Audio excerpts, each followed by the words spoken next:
অন্ধকারের ভয় রহস্য। সিরাজগঞ্জের একটি শান্তিনগর গ্রামে একদল শিশু ছিল। তারা বন্ধুর মতো একসঙ্গে খেলাধুলা করত এবং মজা করত। কিন্তু তাদের মধ্যে একটি জিনিস ছিল যা তাদের খুব ভয় বাঁধা, গ্রামে পুরনো রাক্ষসের গল্প। বলা হতো যে রাত্রে অরণ্যে এক রহস্যময় রাক্ষস ঘোরাফেরা করে। কেউ হলে গেলে সে সারা রাত ফিরে আসে না। এক রাতে সৌরভ, তানভীর এবং মায়া ঠিক করল যে তারা সে রাক্ষসের আসল সত্য বের করবে। তারা সেসব গল্পের প্রতি বিরক্ত ছিল এবং নিজেদের সাহস প্রমাণ করতে চেয়েছিল। রাত গভীর হলে তারা অরণ্যের দিকে পা বাড়াইল। অরণ্যে প্রবেশ করেই তারা অন্ধকারের চারপাশে কিছু অদ্ভুত শব্দ শুনল। মায়া ভয় কাঁপতে লাগলো, কিন্তু সৌরভ বলল, হার মানবে না, চল আমরা একটু এগিয়ে যাই। হঠাৎ তারা একটি পুরনো ঐতিহ্যবাহী বাড়ির সামনে এসে দাঁড়ালো।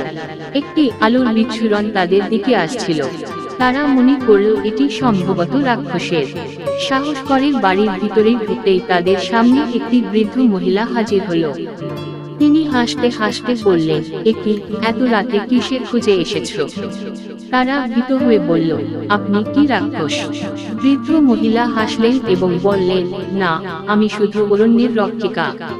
আমি জিকি নামক একটি স্নেহময় প্রাণী, পথিকদের সাহায্য করি। বৃদ্ধার কাছে গিয়ে সারা রাত তারা পটপট করে গল্প শুনতে লাগলো। তারা বুঝল, ভয় কেবল মানসিক একটি প্রতিক্রিয়া।